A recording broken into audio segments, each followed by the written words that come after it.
Assalamualaikum warahmatullahi wabarakatuh. Innal hamdalillah nahmaduhu wa nasta'inu wa nastaghfiruh wa na'udzu billahi min syururi anfusina wa min sayyiati a'malina may yahdihillahu fala mudhillalah wa may yudhlilhu fala hadiyalah. Baik, perkenalkan, nama saya Ridwan Mojo. Saya dari jurusan Pendidikan Agama Islam kelas 1C. Di sini saya akan meresensi buku.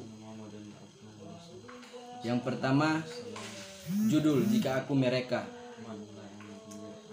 Pengarang 12 pemenang sayembara, penerbit Jakarta Gagas Media 2014, tebal 210 halaman 19 cm, cetakan pertama 2014.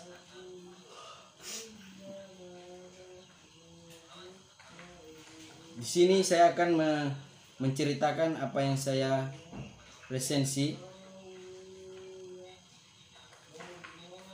Judul yang saya ambil, Bisakah Aku?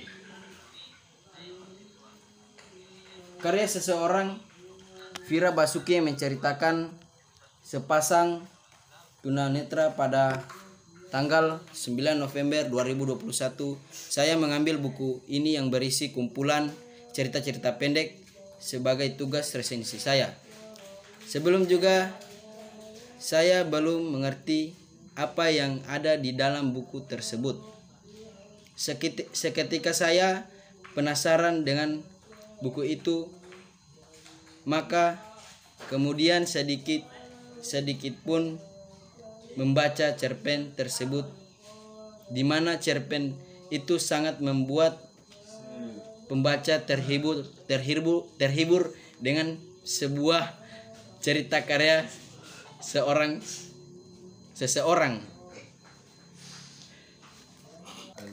Dan ketika saya mulai membaca sebuah cerita tersebut, ternyata saya sudah mendapatkan kisah yang ada di dalam cerpen tersebut.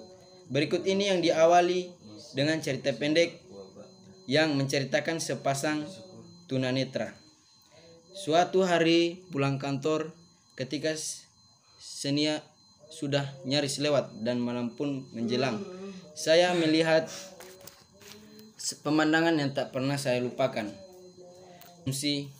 Mereka pasangan, karena perempuan menggendong anak laki-laki bersuara dan berusia 3 tahun. Kedua orang ini berjalan dengan tongkat pandu putihnya, sementara si anak yang menggendong sesekali menunjuk ke arah depan, lupa jika orang tuanya tidak bisa melihat.